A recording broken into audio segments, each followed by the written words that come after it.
সুপ্ৰভাত বন্ধুসকল, welcome to day 32 of 100 days heart challenge. প্ৰথমে কুহুমীয়া পানী এগিলাচ খালোঁ। পিছতে ফ্ৰী হেণ্ড এক্সাৰচাইজসমূহ অলপ সময়ৰ বাবে কৰি ল'লোঁ। ইয়াৰ পিছত মৰ্ণিং ৱাকৰ বাবে ওলাই গ'লোঁ। অলপ সময় খোজকাঢ়ি ল'লোঁ আৰু অলপ সময় দৌৰি ল'লোঁ।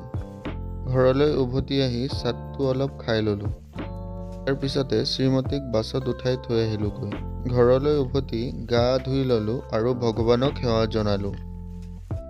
ইয়াৰ পিছতে ৰাতিপুৱা আহাৰ গ্ৰহণ কৰি বিদ্যালয়ৰ বাবে ৰৱানা হ'লোঁ। পাঠদানৰ সমান্তৰালকৈ কিছুমান নতুন এক্টিভিটি ছাত্ৰ ছাত্ৰীসকলক আজি কৰালোঁ। 12 বজাত মধ্যাহ্ন ভোজন দিয়া হৈছিল আৰু এয়া ময়ো মধ্যাহ্ন ভোজন গ্ৰহণ কৰিলোঁ। তাৰ পৰা উভতি যাওঁতে পাচলি অলপ কিনিলোঁ। সন্ধিয়া 5:30 বজাত য়োগা ক্লাছলৈ গৈছিলোঁ আৰু প্ৰায় এঘণ্টামান আজি য়োগা কৰিলোঁ। উভতি অহাৰ আগত নিজৰ ৱেইটটো জুখি ল'লোঁ। ক্লাছৰ পৰা আহি ভাগৱত গীতা পাঠ কৰিলোঁ আৰু আজি 4ৰ্থ অধ্যায় অৰ্থাৎ জ্ঞান যোগৰ 8টা শ্লোক পঢ়িলোঁ আৰু ইয়াৰ অৰ্থসমূহ ভালদৰে বুজি ল'লোঁ। আৰু এয়া হ'ল আজিৰ চেলফি। ধন্যবাদ।